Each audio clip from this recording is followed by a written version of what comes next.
All right, so second video, Oceans and Law of the Sea, Division for Ocean Affairs and the Law of the Sea, United Nations Convention on the Law of the Sea of 10 December 1982. So the last video we did the parable, dang, I forgot that word. Preamble, which is kind of like the introduction, the intent of the whole thing, right? All right, next we're going to look at part one, introduction. Well, I guess this is the introduction. Preamble is more the intent of it. Let's go. Oh, let's go back. Try to open that up in a new tab. What is going on? All right, give me a minute. All right, here we go. Can I move this whole thing? Doesn't let me do that. Interesting. All right. So, anyways, part one, introduction, article one, use of terms and scope. For the purpose of this convention, let's just move this over a little bit. For the purpose of this convention, one, area means the seabed and ocean floor and subsoil thereof beyond the limits of national jurisdiction. So, the seabed and the floor underneath the seabed, everything up below it, beyond the limits of national jurisdiction. Interesting. Curious what they mean by national jurisdiction. Anyways, authority means the International Seabed Authority. The international, national versus international. Activities in the area means all activities of exploration for and exploration of the resources of the area being the seabed and the subsoil thereof. All right, 4. 2, 3, 4. Pollution of the marine environment means the introduction by man, directly or indirectly, of substances or energy into the marine environment, including estuarias, if I'm pronouncing that right. Let's look up the word because I don't know it. So copy, we're going to first go to Google and just go like this. And this will help me, let's see, definition. There we go. Estuary. Estuary. What does that mean? The tidal mouth of a large river where the tide meets the stream. Okay, interesting. So, including where the stream meets, where the mouth meets the stream. What was it? Where the river, where the large river, the mouth of the large river, where the tide meets the stream. Tide, ocean tide, I guess. Okay. Which results or is likely to result in such deleterious effects as harm. I don't know that word either.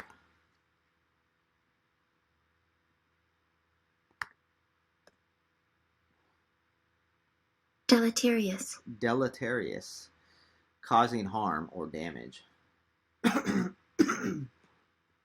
to result in such deleterious effects as harm to living resources and marine life, hazards to human health, hindrance to marine activities, including fishing and other legitimate uses of the sea, in impairment of quality for use of seawater and reduction of amenities. 5A. Dumping means 1. Any deliberate disposal of waste or other matter from vessels, aircraft, platforms, or other man-made structures at sea. 2. Any deliberate disposal of vessels, aircraft, platforms, or other man-made structures at sea. B. Dumping does not include 1. The disposal of waste or other matter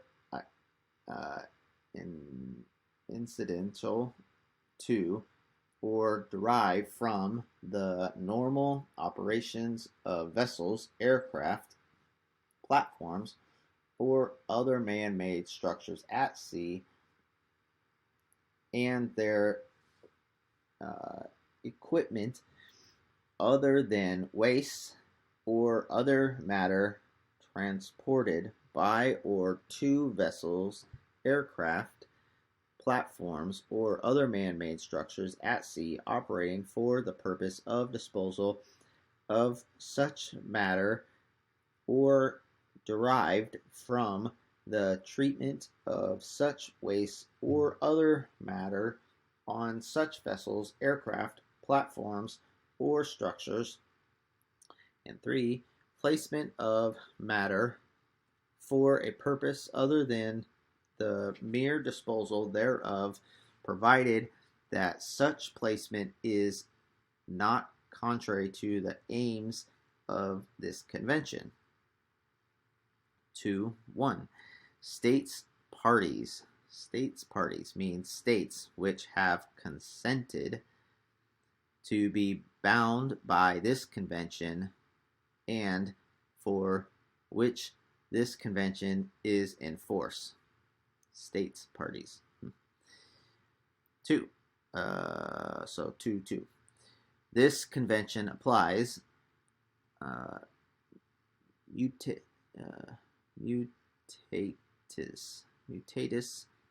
mutandis.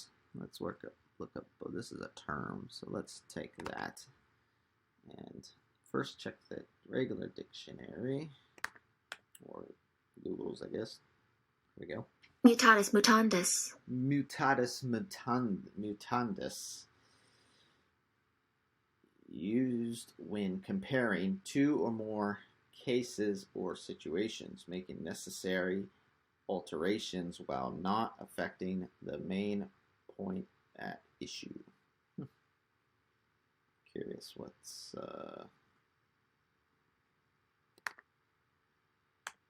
no, it's not in the Black's Law together anyways. Alright. Yeah, well, maybe it is. Guide to pronunciations. Anyways, okay.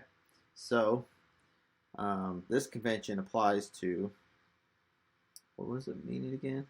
Basically, making necessary alterations while not affecting the main point at issue. Okay, so this convention applies to mutatis mutandis or something, to the entities referred to in Article 305, paragraph 1B and C and D and E and F, which become parties to the convention in accordance with the conditions relevant to each, and to that extent state parties refers to those entities. So, Article 305. Well, that's later to be looked at, I guess. 305. Let's see, can we skip to 305 real quick? Let's go down to 305 signature. Let's look at that real quick.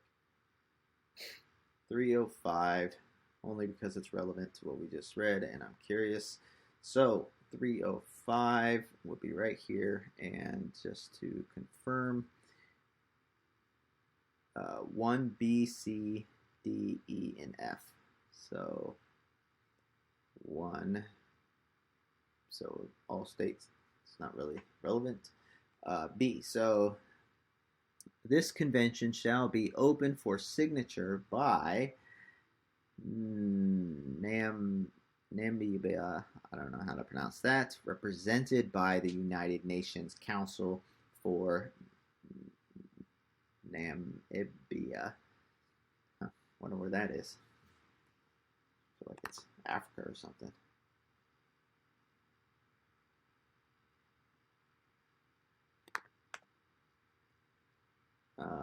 Yeah, South Africa. So, okay, interesting. And back over here. Okay, so see, all self-governing associated states which have chosen that status in an act of self-determination supervised and approved by the United Nations in accordance with General Assembly Resolution 1514, and which have acceptance over the matters governed by this convention, including the competence to enter into treaties in respect of those matters. D. All self-governing associated states which, in accordance with their respective instruments of association, have competence over the matter governed by this convention, including the competence to enter into treaties in respect to those matters. E. All territories which enjoy full internal self-government recognized as such by the United Nations, but have not attained full independence in accordance with General Assembly Resolution 1514 and which have acceptance over the matters governed by this convention, including the competence to enter into treaties in respect to those matters. And F, international organizations in accordance with Annex 4. Annex. Huh. Well, I don't know what Annex 4 is. But I think that was really all. Was 1, B, C, D, and F. Okay, and real quick, let's just see what comes up when we do this. Medical device regulation. Interesting.